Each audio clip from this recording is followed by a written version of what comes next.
السلام علیکم ورحمۃ اللہ وبرکاتہ۔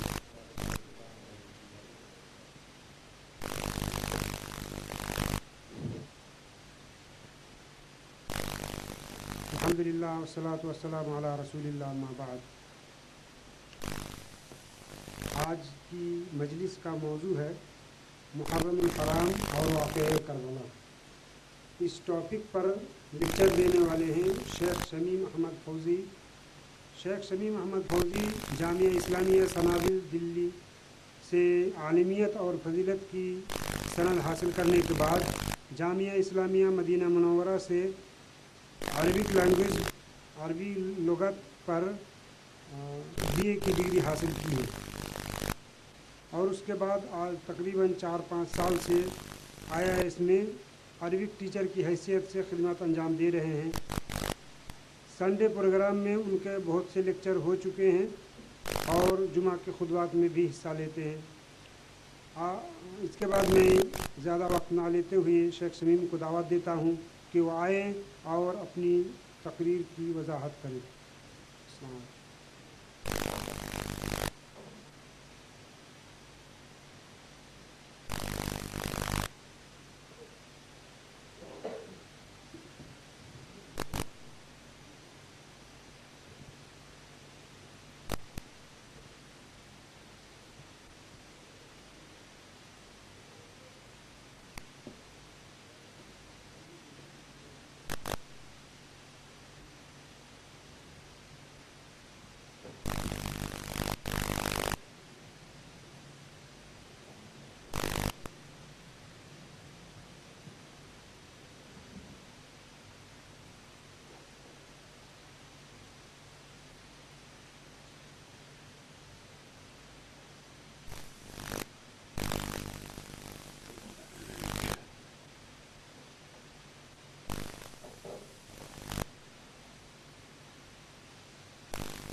إن الحمد لله نحمده ونستعينه ونستغفره ونؤمن به ونتوكل عليه ونعوذ بالله من شرور أنفسنا ومن سيئات أعمالنا من يهده الله فلا مضل له ومن يضلل فلا هادي له ونشهد أن لا إله إلا الله وحده لا شريك له ونشهد أن محمدا عبده ورسوله أما بعد فإن خير الحديث كتاب الله وخير الهدي هدي محمد صلى الله عليه وسلم وشر الأمور محدثاتها وكل محدثة بدعة وكل بدعة ضلالة وكل ضلالة في النار فقد قال الله تعالى في محكم كتابه أعوذ بالله من الشيطان الرجيم إن عدة الشهور عند الله 12 شهرا في كتاب الله يوم خلق السماوات والأرض منها 4 حرم ذلك الدين القيم فلا تظلموا فيهن أنفسكم وقاتلوا المشركين كافة كما يقاتلونكم كافة واعلموا أن الله مع المتقين وقال سبحانه وتعالى في مقام آخر قل يا أهل الكتاب لا تغلوا في دينكم غير الحق ولا تتبعوا أهواء قوم قد ضلوا وأضلوا كثيرا وضلوا عن سواء السبيل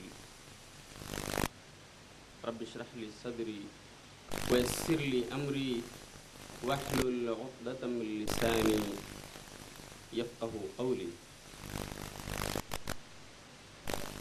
سبحانك لا علم لنا إلا ما علمتنا إنك أنت العليم الحكيم اللهم أرنا الحق حقا وارزقنا اتباعه وأرنا الباطل باطلا وارزقنا اجتنابه. اللهم انفعنا بما علمتنا وعلمنا ما ينفعنا یا رب العالمین. حاضرین کرام، میں آج کے اس اسلامک بزم میں آپ سب کا اسلامی طریقے پر خیر مقدم کرتا ہوں. السلام علیکم ورحمۃ اللہ وبرکاتہ.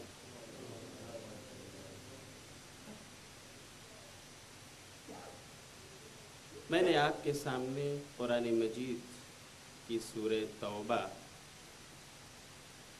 کی ایک آیت جو 36 نمبر کی آیت ہے اس کی تلاوت کی ہے، جس کا ترجمہ سادہ انداز میں یوں ہے کہ بے شک مہینوں کی گنتی اللہ کے یہاں آسمان و زمین کی پیدائش ہی سے کل 12 ہے، جن میں سے 4 مہینے حرمت والے ہیں، اور یہ محکم اور پختہ دین کی خبر ہے. دیکھو تم اس مہینے میں، ان مہینوں کے اندر اپنے آپ پر ظلم و زیادتی مت کرو. ہاں، اگر کافر اپنے جتھے کے ساتھ وہ تم پر چڑھائی کر رہے ہوں تو جواباً تم جم کر کے ان سے قتال کرو، اور یقین رکھو وَعَلَمُوا أَنَّ اللَّهَ مَعَ الْمُتَّقِينَ کہ اللہ اپنے سے ڈرنے والوں کے ساتھ. قرآن کی دوسری آیت جو ہم نے آپ کے سامنے پڑھی ہے وہ سورہ مائدہ کی 77 نمبر کی آیت ہے، جس میں اللہ اپنے نبی کو خطاب کر کے کہتا ہے قُلْ يَا أَهْلَ الْكِتَابِ لَا تَغْلُوا فِي دِينِكُمْ غَيْرَ الْحَقِّ. اے نبی آپ کہہ دیجئے، اے کتاب والو، تم دین میں ناحق غلو نہ پیدا کرو. وَلَا تَتَّبِعُوا أَهْوَاءَ قَوْمٍ قَدْ ضَلُّوا مِنْ قَبْلِ، اور ان لوگوں کے نقش قدم پر مت چلو جو تم سے پہلے غلو کا طریقہ اختیار کر کے گمراہ ہو چکے ہیں، اور انہوں نے بہتوں کو گمراہ بھی کیا ہے، سیدھے راستے سے وہ بھٹک بھی گئے.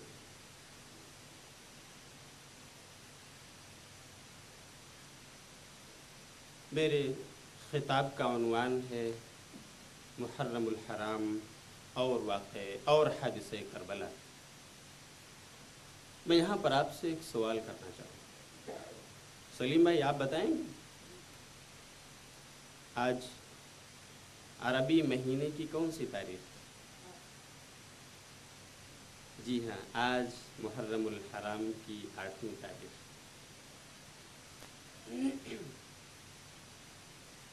محرم الحرام یہ اسلامی سال کا پہلا مہینہ ہے، جسے آپ ہجری سال کے نام سے یاد کرتے ہیں.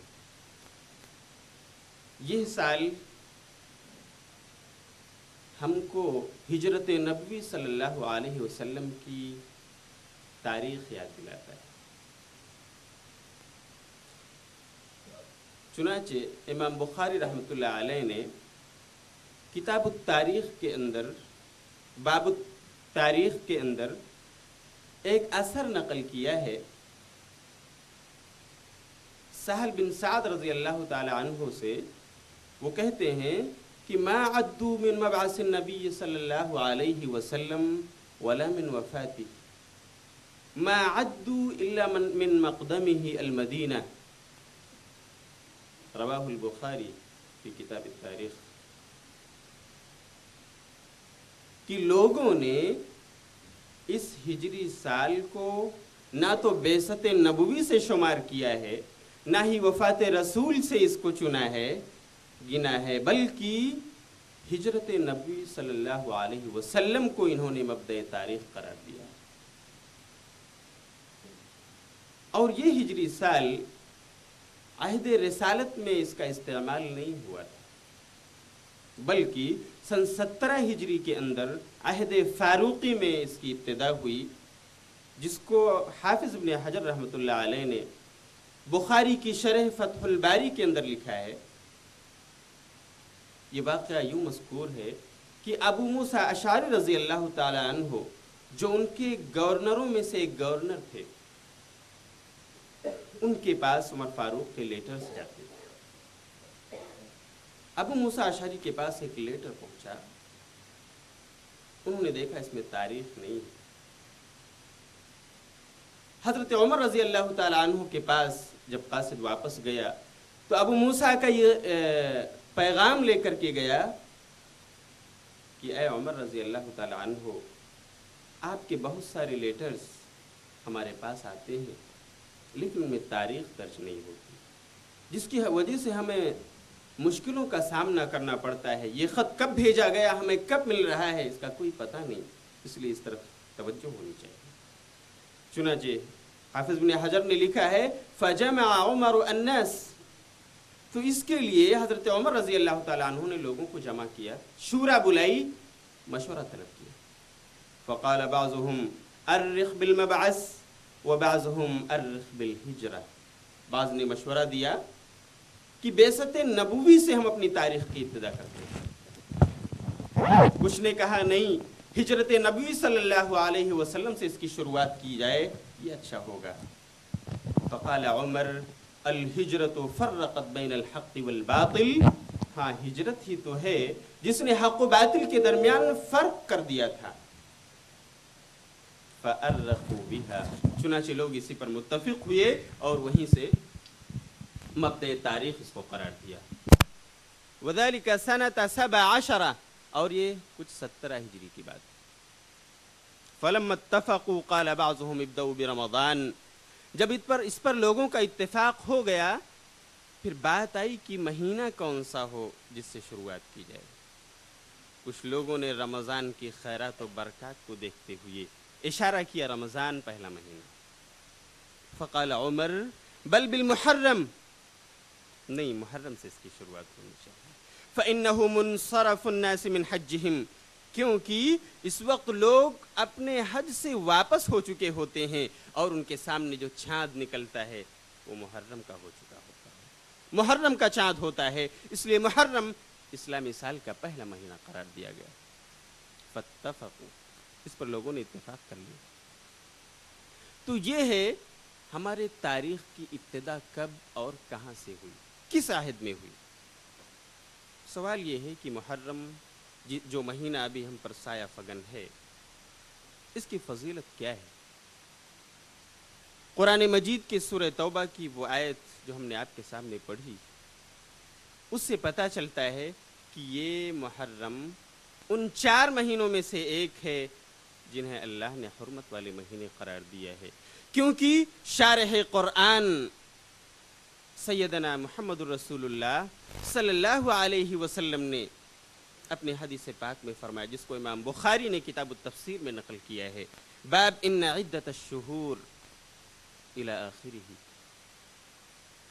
السنۃ 12 شہرا۔ ابو بکر رضی اللہ تعالیٰ عنہ روایت کرتے ہیں کہ نبی صلی اللہ علیہ وسلم نے فرمایا مہینے کل 12 ہیں، منہا 4 حرم، 4 مہینے حرمت والے ہیں، 3 متوالیات، 3 تو کانٹینیو ہیں، ذوالقعدہ وذوالحجہ والمحرم، اور ایک الگ ہے ورجب مضر الذي بین جمادى وشعبان، اور ایک قبیل مضر کا وہ رجب جو جمادى الآخر اور شعبان کے بیچ میں آتا ہے۔ تو یہ ہے محرم الحرام، اس کی فضیلت کی وہ حرمت والا مہینہ ہے۔ یہی نہیں، نبی صلی اللہ علیہ وسلم نے محرم الحرام کے روزوں کو رمضان کے بعد سب سے افضل ترین روزے قرار دیے۔ چنانچہ آپ نے فرمایا، ابو ہریرہ رضی اللہ تعالی عنہ سے روایت ہے، عن ابی ہریرہ رضی اللہ تعالی عنہ قال قال رسول اللہ صلی اللہ علیہ وسلم افضل الصیام بعد رمضان شہر اللہ المحرم وافضل الصلاة بعد الفریضہ صلاة اللیل۔ رواہ البخاری، کہ نبی صلی اللہ علیہ وسلم نے فرمایا رمضان کے بعد سب سے افضل ترین روزے محرم کے مہینے کے روزے، اور فرض نمازوں کے بعد سب سے افضل ترین نماز سحر تہجد کی نماز ہے۔ جو رات میں آخری پہر پڑھی جاتی ہے. اور اسپیشل طور پر اس مہینے کی جو 10ویں تاریخ ہے اس کے بارے میں مزید فضیلتیں ثابت ہیں. اس کی اسپیشلٹی یہ ہے کہ نبی صلی اللہ علیہ وسلم بطور خاص اس دن روزہ رکھتے تھے، جیسا کہ ابن عباس رضی اللہ تعالی عنہ کی روایت جسے امام بخاری ہی نے نقل کیا ہے، باب صوم یوم عاشورہ کے اندر، کہ نبی صلی اللہ علیہ وسلم مدینہ تشریف لائے تو آپ نے یہود مدینہ کو دیکھا کہ وہ روزہ رکھ رہے ہیں. آپ نے پوچھا بات کیا ہے، کس مناسبت سے یہ روزے رکھے جا رہے ہیں؟ یہود نے جواب دیا انہ یوم عظیم، بہت بڑا دن ہے یہ، قد انجى اللہ فیہ موسیٰ وقومہ وغرق فرعون وقومہ فصامہ موسیٰ شکرا. یہ تو ایسا بڑا دن ہے کہ اللہ نے موسیٰ اور ان کی قوم کو فرعون اور اس کی قوم سے نجات دیا تھا. فرعون اور اس کی قوم کو غرق کر ڈالا تھا سمندر کے اندر. موسیٰ نے شکریہ کے طور پر روزہ رکھا تھا. ہم ان کی قوم ہیں اس لیے ہم نے بھی روزہ رکھنا شروع کیا. اللہ کے رسول نے یہ جملے سنے تو آپ نے فرمایا نحن احق و اولی بموسیٰ منکم، ارے ہم تو موسیٰ کے زیادہ حقدار ہیں تم سے کہ شکریہ میں ان کے شریک ہوں، کیونکہ وہ دین جو موسیٰ لے کر آئے تھے تم نے تحریف اور تبدیلیاں کر ڈالی ہیں، اس میں رد و بدل کر ڈالا ہے تم نے. ہم اس دین توحید کی تجدید کے لیے آئے. چنانچہ آپ نے خود روزہ رکھا وَأَمَرَ بِصِيَامِهِ، اس کے رکھنے کا حکم بھی دیا. شارحین نے لکھا ہے کہ 10ویں تاریخ کا روزہ نبی صلی اللہ علیہ وسلم نے رکھا تھا، لیکن آپ کی وفات سے پہلے آپ کو ایک سوال کا سامنا ہوا. صحابہ کرام نے پوچھا اللہ کے رسول، انصار و مہاجرین سب تھے، کہ انہو یوم تعظمہ الیہود والنصارى. امام مسلم نے اس کو کتاب الصیام میں ذکر کیا. ابن عباس کی روایت ہے، صحابہ کرام کہتے ہیں کہ اللہ کے رسول یہ تو عاشورہ کا دن وہ دن ہے جس کی تعظیم یہود و نصارہ کرتے ہیں، کیا ایسا تو نہیں کہ ہم ان کی مشابہت کر رہے ہیں اور اس سے ہم نے آپ نے ہم کو منع کیا ہے؟ تو آپ نے فرمایا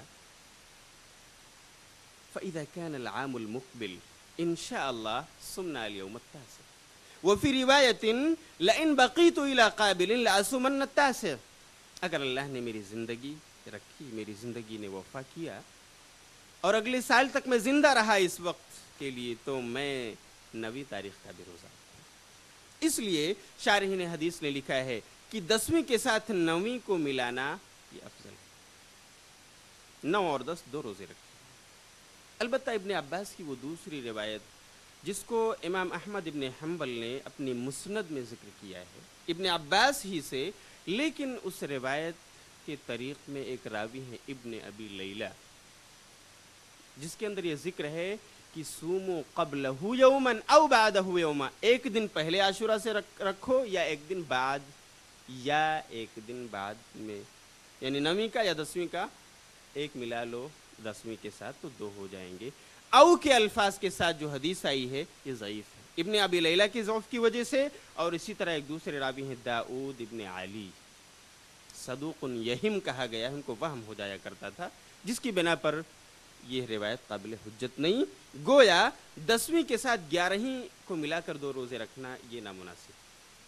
البتہ ایک اور حدیث ہے جو ابن عباس ہی سے مروی ہے، لیکن امام بیہقی رحمۃ اللہ علیہ نے اپنی کتاب السنن الکبریٰ کے اندر اس کو ذکر کیا ہے مرفوعاً نبی صلی اللہ علیہ وسلم سے، کہ آپ نے فرمایا، اس کے الفاظ یہ ہیں سومو یومن قبلہ و یومن بعدہ، کہ عاشورہ سے ایک دن پہلے بھی روزہ رکھو اور ایک دن بعد بھی روزہ رکھو. اور یہاں پہ یا کے الفاظ نہیں ہیں اور ایسا لفظ نہیں ہے، بلکہ 3 روزوں کی طرف اشارہ ہے کہ 10ویں کا بھی رکھو، اس سے پہلے 9ویں کو بھی ملا لو اور 11ویں کو بھی. اس طرح حافظ ابن حجر رحمۃ اللہ علیہ نے فتح الباری کے اندر اور علامہ شوکانی نے اپنی کتاب کے اندر ذکر کیا ہے کہ 3 روزوں کا اہتمام یہی زیادہ درست ہے. حافظ ابن حجر نے لکھا ہے کہ اس طرح عاشورہ کے روزے 3 درجات پر مشتمل ہیں. ایک تو یہ کہ کوئی آدمی صرف ایک رکھ لے 10ویں، انشاءاللہ وہ ماجور ہوگا، ثواب پائے گا، کیونکہ نبی صلی اللہ علیہ وسلم نے رکھا. لیکن اس سے افضل یہ ہے ان یصام التاسع معه، اس کے ساتھ نویں کو بھی ملا لے، 9 اور 10 کو رکھے. اور بل اکملہ و افضلہ، سب سے افضل ترین یہ ہے ان یصام التاسع معه والحادی عشر، کہ اس کے ساتھ 9ویں اور 11ویں کو بھی ملا لیا جائے. اس طرح سے 3 روزے رکھے جائیں، یہ سب سے افضل ترین ہے. اس طرح یہود و نصارہ کی مخالفت بھی ہو جائے گی اور ہم عاشورہ کی فضیلت کو بھی پالیں گے. کیا ہے وہ فضیلت؟ کون سا ہے وہ اجر؟ کیا ہے وہ ایوارڈ جو ہم کو اس روزے کے بدلے ملنے والا ہے؟ نبی صلی اللہ علیہ وسلم نے فرمایا، ابو قتادہ رضی اللہ تعالیٰ عنہ سے مروی، عن ابی قتادہ رضی اللہ تعالیٰ عنہ قال قال رسول اللہ صلی اللہ علیہ وسلم فی حدیث طویل وفی آخرہ وصیام یوم عاشوراء احتسب علی اللہ ان یکفر السنة التي قبلہ وفی روایت سئل عن صوم یوم عاشوراء فقال یکفر السنة الماضیہ. دونوں روایت کے الفاظ میں فرق ہے لیکن میننگ ایک ہے کہ عاشورہ کے روزے کی فضیلت یہ اللہ کے رسول کہتے ہیں مجھے اللہ سے امید ہے کہ وہ 1 سال پچھلے گزرے ہوئے 1 سال کے گناہوں کا کفارہ کر دے گا اس ایک روزے کے بدلے.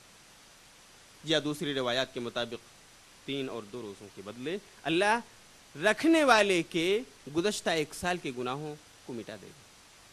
یہ ہے اس روزے کی فضیلت. یہ تھی وہ مختصر اور قدر تفصیلی بات جو میں نے ضروری سمجھا کہ محرم کے حوالے سے آپ کو پہنچا. اس ٹاپک کا جو دوسرا جز ہے واقع کربلا یا حادثہ کربلا، اس کا کیا ریلیشن ہے؟ محرم الحرام کے اس مہینے سے اس کا کیا تعلق ہے؟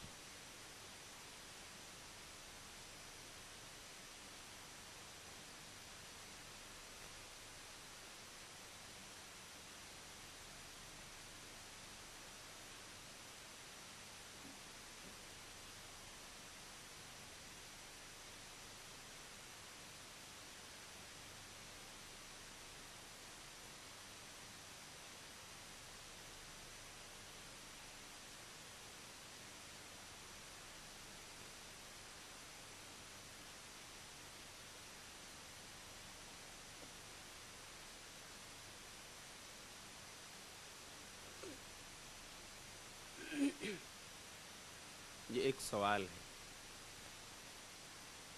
کیوں محرم جب آتا ہے تو ہم واقع کربلا کو یاد کرتے ہیں؟ اگر آپ اسلامی تاریخ پر آپ کی نظر گئی ہوگی، آپ نے مطالعہ کیا ہوگا، تو تھوڑے وقت کے لیے آپ اپنی نگاہوں کو پیچھے کی طرف لوٹائیے، اپنے ذہن و دماغ کو پیچھے کی طرف لوٹائیے. بہت ہی سمپل انداز میں آپ کو اس کا جواب ملے گا. محرم الحرام سے واقع کربلا کا تعلق بس یوں ہی ہے جس طرح حضرت حمزہ کی شہادت کا تعلق ماہ رمضان سے. حادثہ کربلا محرم الحرام سے کچھ یوں ہی متعلق ہے جس طرح حضرت عثمان کی شہادت ماہ ذی الحجہ سے متعلق ہے. بلکہ حادثہ کربلا یوں کہہ لیجئے محرم الحرام سے کچھ یوں وابستہ ہے جس طرح ہمارے نبی و آخر الزمان صلی اللہ علیہ وسلم کا حادثہ وفات ماہ ربیع الاول سے وابستہ. اور بس. لیکن کیا وجہ ہے؟ رمضان آتا ہے، حضرت حمزہ کی یاد کسی کو نہیں آتی. کیا وجہ ہے؟ ذوالحجہ کا مہینہ گزر جاتا ہے، عمر کی شہادت پر کوئی نہیں روتا. نبی صلی اللہ علیہ وسلم کی وفات کا مہینہ آتا ہے لیکن یہ شور و غوغا بالکل نظر نہیں آتا جو ہم ابھی دیکھ رہے ہیں. ایسا کیوں ہے کہ محرم آیا اور کالے لباس میں ملبوس لوگ نہ صرف اپنے گھروں کو، نہ صرف اپنے خطے کو، نہ صرف اپنے ایریے کو، بلکہ چہار جانب کالے لباس، کالی پگڑیاں، کالی ٹوپیاں، ان سے پورا کا پورا روڈ غمزدہ نظر آتا ہے، پورا خطہ غمزدہ نظر آتا ہے. کیوں ایسا ہے؟ اشتہار بازی کیوں ہو رہی ہے؟ ایک سوال ہے. میرے دوستو، واقع کربلا حقیقت یہ ہے کہ بغیر کسی مبالغے کے اس واقعے کی بابت کہا جا سکتا ہے کہ نسل انسانی کے جس قدر آنسو اس واقعے پر گرے ہیں، شاید دنیا کے کسی المناک حادثے پر اس نے اتنے آنسو گرے ہیں۔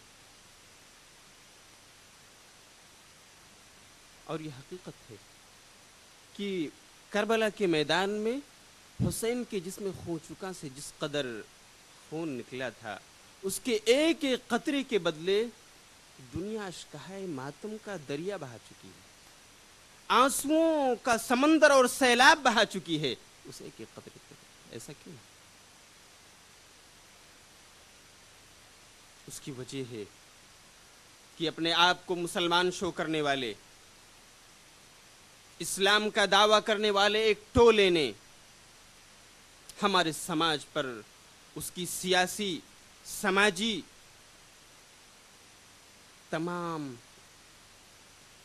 دہائیوں پر ایسے اثرات چھوڑے ہیں کہ اس کی وجہ سے ایک سنی مسلمان، ایک اچھا قرآن و سنت کا ماننے والا مسلمان بھی رونے سے نہیں رکتا۔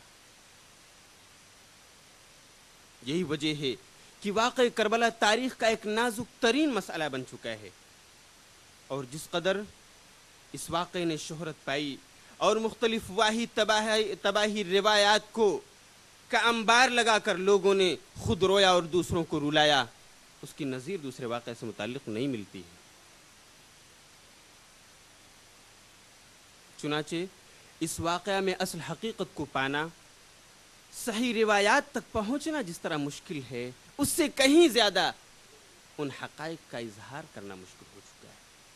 کسی بھی اعتدال پسند اور ماڈریٹ پرسن کے لیے یہ بہت بڑی آزمائش بن چکا ہے، کیونکہ اس واقعے کے ذکر کرتے وقت عوام کو یا تو حضرت حسین کی توہین نظر آتی ہے اور یا زیاد ابن زیاد اور یزید کی طرفداری۔ ایک عجیب سا ماحول بن چکا ہے۔ اس پر لب کشائی کرتے ہوئے لوگوں کی ہمت لرزتی ہے، لیکن علماء کرام کی ذمہ داری ہے، خاص طور سے اس ماحول میں جب محرم الحرام اور واقع کربلا سے متعلق غلط روایات کا ایک ڈھیر جمع کر دیا گیا ہے کہ جس میں عوام تو عوام، خواص اور اہل علم تک بھی گمراہ ہونے سے نہیں بچتے، بھٹکنے سے نہیں رہتے، اور نتیجتاً گمراہی کا شکار ہو جاتے ہیں، اور غلط سلط روایات کی زد میں آ کر وہ سارے کام انجام دیتے ہیں کہ اللہ مان والحفیظ۔ دیکھیے کہ واقع کربلا اس کا محور کیا ہے، مرکزی مضمون کیا ہے۔ اگر آپ اس کے بارے میں جاننا چاہیں تو آپ دیکھیں گے کہ واقع کربلا کے گرد و پیش جو نظریہ تھا وہ ان چند الفاظ کے گرد گھوما کہ خلافت، امارت، قیادت، اس کا مستحق کون ہے، کس کے ہاتھ میں جانا چاہیے، کون اس کے لیے ایلیجیبل ہے، اور بس اسی کے پیچھے پورا واقع کربلا گھوم رہا ہے۔ اس لیے آئیے ذرا ہم دیکھتے ہیں کہ خلافت و امارت کے طریقے کیا ہیں۔ مختصر طور پر خلافت راشدہ کا آپ مطالعہ کریں گے تو آپ کو کچھ طریقے نظر آئیں گے جو خلافت و امارت کے اس وقت رائج تھے۔ سب سے پہلے ہمارے نبی آخر الزمان صلی اللہ علیہ وسلم کا طریقہ ہے کہ آپ کی وفات ہوئی لیکن آپ نے کسی کو بطور خاص نامزد نہیں کیا کہ یہ آپ لوگوں کا خلیفہ ہے، بلکہ امت نے انتظام چلانے کے لیے نبی صلی اللہ علیہ وسلم کی وفات کے بعد ابو بکر کو خود خلیفہ چن لیا۔ دوسرا طریقہ حضرت ابو بکر صدیق رضی اللہ تعالیٰ عنہ کا ہے کہ انہوں نے اپنی وفات سے پہلے اپنی چارپائی کو مسجد نبوی میں رکھوا کر مسلمانوں کے لیے بطور خاص ایک خلیفہ نامزد کیا، لیکن اس میں خیال رکھا کہ ان کا کوئی خاندانی فرد نہ ہو، ان کے قبیلے کا نہ ہو۔ چنانچہ آپ دیکھتے ہیں کہ وہ شخص ان کے نہ قبیلے کا تھا نہ ان کے اولاد میں سے، حضرت عمر فاروق رضی اللہ عنہ۔ حضرت عمر فاروق رضی اللہ تعالیٰ عنہ کا طریقہ بھی خلافت راشدہ میں ذکر ہے کہ انہوں نے نہ تو نبی صلی اللہ علیہ وسلم کے اس طریقے پر عمل کیا کہ امت کو یوں ہی چھوڑ دیا، اور نہ ہی ابو بکر کی طرح کسی خاص کو منتخب کیا، بلکہ انہوں نے لوگوں کے مشورہ پر، ان کے طلب پر، اس وقت عشرہ مبشرہ میں سے کچھ لوگ موجود تھے، ان میں سے 6 کی شورائی کمیٹی بنا دی کہ میرے انتقال کے بعد تم جس کو مناسب سمجھنا اس کو خلیفہ چن لینا۔ چنانچہ لوگ 4 خود بخود دستبردار ہو گئے۔ حضرت عثمان اور علی کے درمیان مقابلہ ہوا، لوگوں نے عثمان کو خلیفہ چنا۔ یہ 3 طریقے ہم کو خلافت راشدہ سے ملتے ہیں، جو اس وقت آپ کے صحابہ کرام نے اپنایا، لیکن بعد میں حضرت عثمان رضی اللہ تعالیٰ عنہ کے بعد خانہ جنگی کا دور شروع ہوا اور افراتفری کا ایک ماحول نظر آنے لگا۔ تو یہ ہے وہ خلافت کا طریقہ یا امارت و قیادت کا طریقہ یا اس وقت انتخاب کا طریقہ جو خلافت راشدہ سے ہم کو ملتا ہے۔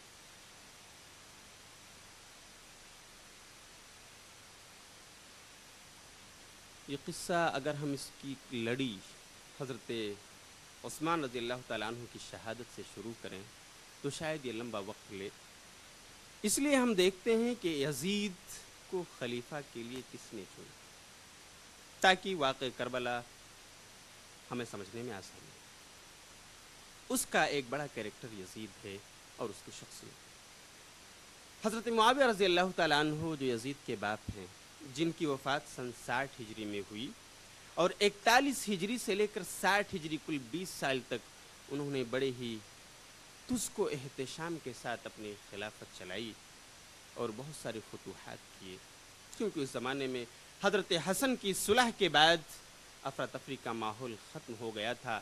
عام الجماع اجتماعیت کا سال مسلمانوں نے 41 ہجری کو قرار دیا تھا۔ اس کے بعد معاویہ نے کچھ وہ رول ادا کیے جو عمر فاروق رضی اللہ تعالیٰ عنہ نے اپنے عہد میں کیے تھے کہ فتوحات کا دائرہ وسیع سے وسیع تر ہوتا چلا۔ معاویہ رضی اللہ تعالیٰ عنہ نے اپنی وفات سے 4 سال پہلے سن 56 ہجری کے اندر اہل حل و عقد اور اصحاب شورا کو بلایا، شورا کی کمیٹی کو طلب کیا اور اکثریت کے اتفاق سے اپنے بیٹے یزید کو ولی عہد نامزد کر دیا۔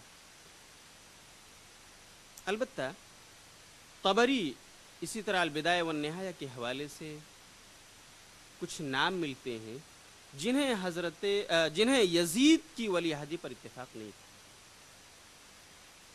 چنانچہ البدایہ والنہایہ کے الفاظ ہیں، علامہ ابن کثیر نے لکھا ہے فبايع له الناس في سائر الأقاليم إلا عبد الرحمن بن أبي بكر وعبد الله بن عمر والحسين بن علي وعبد الله بن زبير وعبد الله بن عباس رضی اللہ عنہم اجمعین، کہ یزید کے لیے معاویہ کی وفات کے بعد تمام خطوں میں سبھی نے، اکثریت نے اتفاق کر لیا کہ وہ ہمارا خلیفہ ہے۔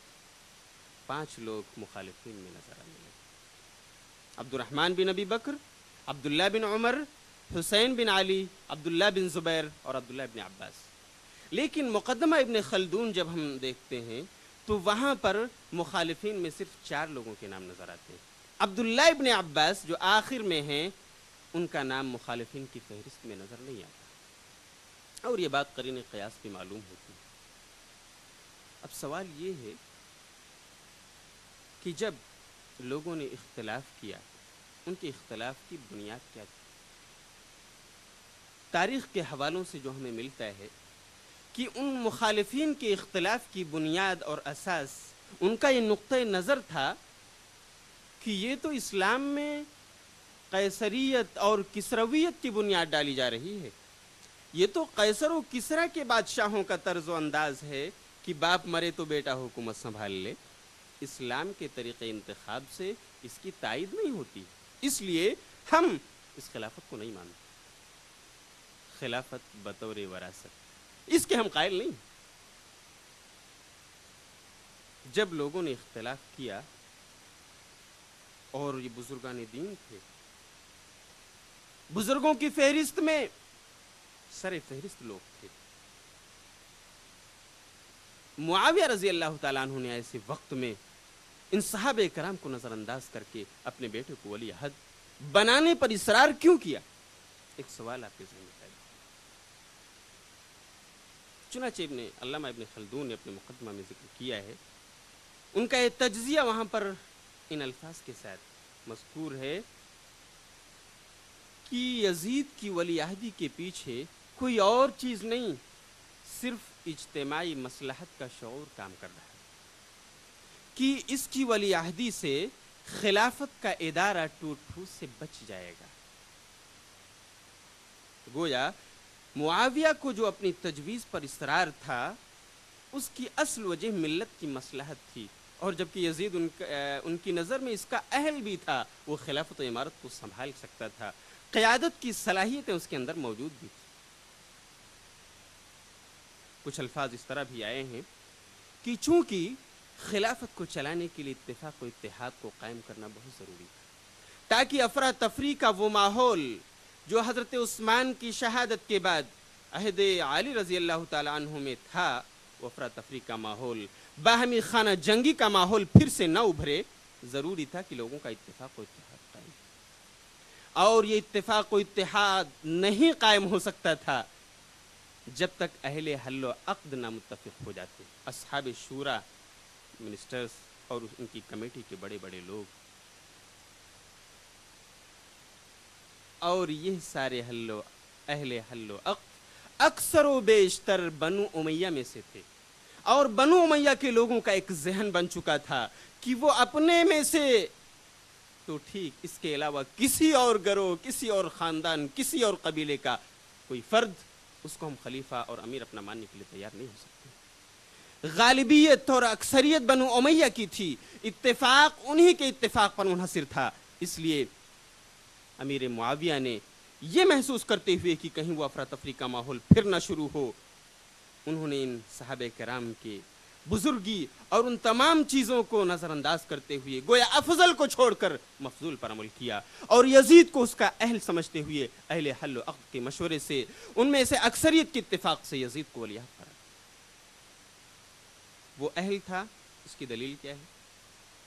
البدایہ والنہایہ میں علامہ ابن کثیر نے لکھا ہے، امیر معاویہ کا وہ خطبہ جو انہوں نے اپنے بیٹے یزید کو ولیعہد بنانے کے بعد دیا تھا، اللہم ان کنت تعلم انی ولیتہ لأنہ فیما اراہ اہل لذلک فتمم لہ ما ولیتہ وان کنت ولیتہ لأنی احبہ فلا تتمم لہ ما ولیتہ، کہ اے اللہ تو خوب جانتا ہے میں نے اپنے بیٹے یزید کو ولیعہد بنایا، میری نیت کے بارے میں تو خوب واقف ہے، اگر میں نے اس کو ولیعہد اس بنا پر بنایا ہے کہ میں اس کو اس کا اہل سمجھتا ہوں، اس کے اندر یہ صلاحیات، ایبیلیٹیز موجود ہیں، تو اللہ اس ولی عہدی کو تو پائے تکمیل تک پہنچا دے، پورا فرما دے۔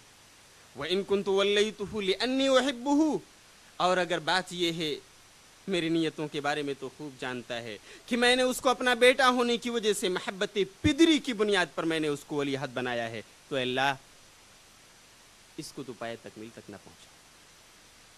اللہ میری بات سنیں، یہ دعائیہ کلمات امیر معاویہ رضی اللہ تعالیٰ عنہ کے ہیں، جس کو علامہ ابن کثیر نے اپنی کتاب البدایہ والنہایہ کے اندر ذکر کیا ہے۔ اس سے آپ اندازہ کر سکتے ہیں کہ یزید کے اندر اس کی صلاحیات اور جو ایبیلیٹیز تھیں، اس کی بنیاد پر اس کو اہل سمجھتے ہوئے اتفاق و اتحاد کو قائم کرنے کے لیے یزید ہی کے ولیعہدی پر انہوں نے اصرار کیا۔ یہاں پر ایک شبہہ، اس کا ازالہ بہت ضروری ہے۔ کچھ لوگ جو اس مہینے میں اپنے آپ کو مدعیان اہل بیت کے طور پر شو کرتے ہیں، ہم حسین اور حسینوی خاندانی ہیں، حسنی اور حسینی ہم ہیں، علوی ہم ہیں، ہم اہل بیت سے محبت کرنے والے، اور یہی لوگ ہیں جو ان اکابرین صحابہ تک کو طعن و تشنیع کا نشانہ بنانے سے نہیں چوکتے کہ جن کا وجود اگر نہ رہتا تو آج پتہ نہیں ہم مسلمان بھی ہوتے یا نہیں۔ ان کی طرف سے ایک اسٹیٹمنٹ سننے کو ملتا ہے کہ یہ جو مخالفین تھے 5 یا 4 جن کی فہرست میں نے آپ کو سنائی، ان کو اعتراض اس بنیاد پر تھا، وہ یزید کی ولی عہدی قبول کرنے سے انکار اس وجہ سے کر رہے تھے کہ نعوذ باللہ یزید فاسق و فاجر، اس کے فسق و فجور کو دیکھتے ہوئے ان لوگوں نے یزید کو ولی عہد ماننے سے انکار کیا۔ حالانکہ تاریخ کے حوالوں میں دور دور تک کہیں اس کا سراغ نہیں ملتا کہ کسی نے اس طرح کے نظریے کا بھی اظہار کیا ہو، کسی نے یہ بات بھی کہی ہو۔ اگر ملتا ہے تو ان کا یہ اسٹیٹمنٹ ملتا ہے کہ یہ تو اسلام میں قیصریت و کسرویت کی بنیاد ڈالی جا رہی ہے، قیصر و کسرا کے طرز و انداز کو اپنایا جا رہا ہے، باپ کے بعد بیٹے کو وراثت دی جا رہی ہے، آپ بادشاہ۔ ہم اس کو تسلیم نہیں کرتے کیونکہ اسلام سے اس طرز انتخاب کی تائید نہیں ہے۔ اس لیے فسق و فجور کا جو مسئلہ ہے یہ نہایت ہی کذب اور افتراء پر مبنی ہے، یہ جھوٹ کا ایک پلندہ ہے جس کی کوئی دلیل نہیں ملتی۔ آپ ذرا غور کریں کہ وہ لوگ جو حضرت معاویہ کی زندگی میں بھی سرگرم اختلاف تھے، ان کی بھی زبان سے کوئی ایسا لفظ نہیں ملتا، تو کیا یہ سمجھ لیا جائے کہ معاویہ کے مرنے کے بعد سب سے پہلا جو کام یزید نے شروع کیا وہ فسق و فجور کا تھا؟ کہ معاویہ کی زندگی میں ان کا بیٹا یزید ایک ہونہار اور سنجیدہ تھا، لیکن معاویہ کے مرنے کے بعد اور بس فوراً اس نے فسق و فجور کے کام شروع کر دیے، اور اس کے بعد لوگوں نے فسق و فجور کی وجہ سے اس کی ولیعہد ماننے سے۔ یہ معاویہ کی زندگی ہی میں، معاویہ نے وفات سے 4 سال پہلے 56 ہجری میں یزید کو جب ولی عہد بنایا، اسی وقت سے یہ مخالفین سرگرم عمل تھے، اور ان کا یہی ایک بیان جو تاریخ کی کتابوں میں درج ہے ملتا ہے کہ یہ قیصر و کسریٰ کے انداز کا طرز انتخاب ہے، ہم اس کی تائید نہیں کریں گے، باپ کے بعد بیٹے کو وراثت خلافت کی نہیں ملنی چاہیے۔ اس لیے بات قطعی جھوٹ اور افتراء ہے کہ یزید کے بارے میں کسی فسق و فجور کا بھی مسئلہ تھا۔ یزید کے بارے میں آخر میں کچھ باتیں عرض کروں گا، وہ کیسا تھا اس کے بارے میں تاریخی حوالے آپ کو کیا بتاتے ہیں۔ واقعہ کربلا حادثہ کربلا کیسے پیش؟ معاویہ کی وفات کے بعد یزید نے جب اپنی خلافت پہ بیعت لینا شروع کی تو اس نے اپنے قاصد اور سفرا کو مختلف بلاد خلیج میں بھیجا۔ مختلف بلاد جو اس وقت معاویہ کے زیر نگیں تھے، ایک قاصد مدینہ بھی پہنچتا ہے جہاں پر مروان ابن الحکم گورنر تھا کہ یزید کے ہاتھ پر بیعت کی جائے۔ مروان بن حکم کو یہ خط جب ملتا ہے، قاصد یہ خبر پہنچاتا ہے تو وہ اہل حل و عقد کو جمع کرتے ہیں، اکابرین صحابہ کی کمیٹی کو بلاتے ہیں اور بولتے ہیں دیکھو یزید اس کو خلیفہ مان لیا گیا ہے، اکثریت نے اس کے ہاتھ پر بیعت کر لی ہے، اب ہم سب کو بھی کر لینا چاہیے۔ چنانچہ لوگ جمع ہوتے ہیں، لیکن یہ لوگ خاص طور سے حسین بن علی رضی اللہ تعالی عنہ جن کو اس پر اتفاق نہیں تھا، وہ کہتے ہیں کہ کل تک کے لیے ہم اس معاملے کو مؤخر کرتے ہیں، کل ہم اس کا جواب دیں گے۔ چنانچہ رات ہوتی ہے، حضرت حسین بن علی رضی اللہ تعالیٰ عنہ اپنے کنبے اور قبیلے کو تیار کر کے راتوں رات مکہ کے سفر پر روانہ ہو جاتے ہیں، مروان کو خبر تک نہیں ہوتی۔ چنانچہ بات کے تاریخی حوالوں میں ہے کہ صبح ہونے کے بعد جب یہ پتہ چلتا ہے کہ حسین اپنے خاندان اور قبیلے کو لے کر کے یہاں سے روانہ ہو چکے ہیں تو ان کا پیچھا بھی کیا جاتا ہے، لیکن اس میں کامیابی نہیں ملتی ہے۔ حضرت حسین اپنے کنبے اور قبیلے کو لے کر چھپ چھپا کر مکے پہنچ جاتے ہیں۔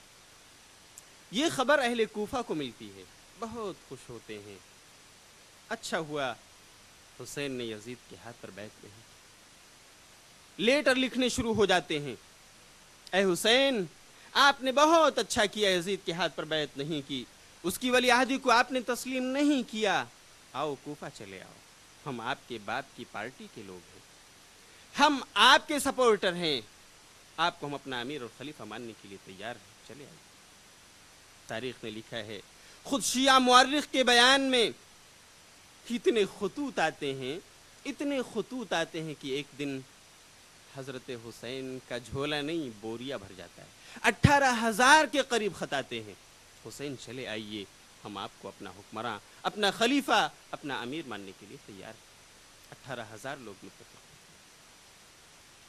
حسین وہ بھی انسان تھے، ان کو اس نظریے سے اتفاق تھا اور وہ اس نظریے کے حامل تھے کہ خلافت بربنائے اقربیت، نہ کہ خلافت بربنائے وراثت۔ اقربا ہونے کی بنیاد پر ہم زیادہ مستحق ہیں، ہم قریبے ہیں نبی صلی اللہ علیہ وسلم اور آپ کے خاندان کے، اس لیے خلافت تو ہمارا ہے۔ یہاں پر ایک چیز یاد رکھنی ہے دوستو، امارت و خلافت یہ ایک الگ چیز ہے، اور آدمی کا تقوی، اس کی بزرگی، اس کی دینداری الگ چیز ہے۔ یہ کوئی ضروری نہیں کہ ایک آدمی جو بزرگ ہو، متقی ہو، دیندار ہو، وہ قیادت کا اہل بھی ہو۔ ایک ماڈریٹ، معتدل آدمی بھی قیادت کا اہل ہو سکتا ہے، جس کے اندر دینداری کی وہ صفات نہ ہوں جو دوسروں میں ہیں، اس کے ہم اصل۔ حضرت حسین رضی اللہ تعالیٰ عنہ کا یہ نظریہ تھا کہ ہم نبی صلی اللہ علیہ وسلم کے اقربا میں سے ہیں، اہل بیت میں سے ہیں، بربنائے اقربیت اس کے ہم زیادہ مستحق، اس لیے بھی اس نظریے کا حامل ہونے کی وجہ سے یزید کی ولی عہدی کو قبول کرنے سے انکار کیا۔ چنانچہ حضرت حسین کہتے ہیں کہ لوگ اتنا مجبور کر رہے ہیں، چلنا چاہیے، وہ لوگ ہمارے ہی حامی ہیں، اور کیوں نہ ہو 18,000 لوگ ہمارے سپورٹر بن چکے ہیں، ہمارا بوریا بھر گیا ہے ان کے خطوط سے، چلتے ہیں۔ چنانچہ یہ عزم کر لیتے ہیں، اپنے اہل خانہ کو خبر کرتے ہیں۔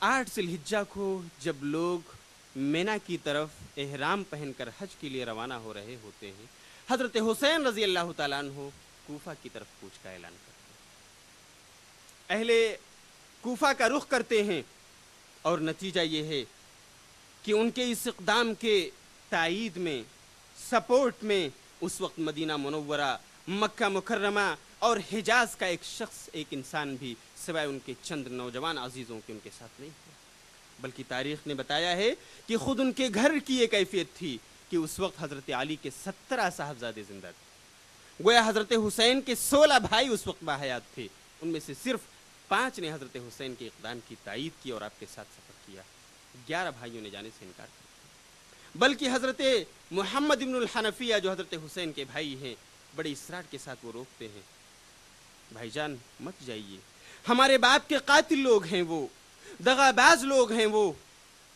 ان کے مزاج کو آپ ابھی تک نہ سمجھ سکتے، آپ کے بھائی کے ساتھ، آپ کے باپ کے ساتھ انہوں نے کیا کیا، کس انداز میں پیش آئے، آپ کو اس کا علم نہیں ہے، بھائی جان مت جائیے۔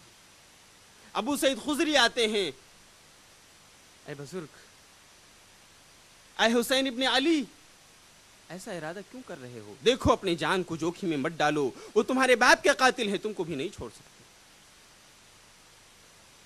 اور اس وقت خاندان کے بزرگ کو پتہ چلتا ہے، حضرت ابن عباس رضی اللہ تعالیٰ عنہ، وہ جن کے گھر کے اندر مکہ میں حسین جا کر کے ٹھہرے تھے اپنے کنبے اور قبیلے کو لے کر مدینے سے ہجرت کر، ابن عباس آتے ہیں،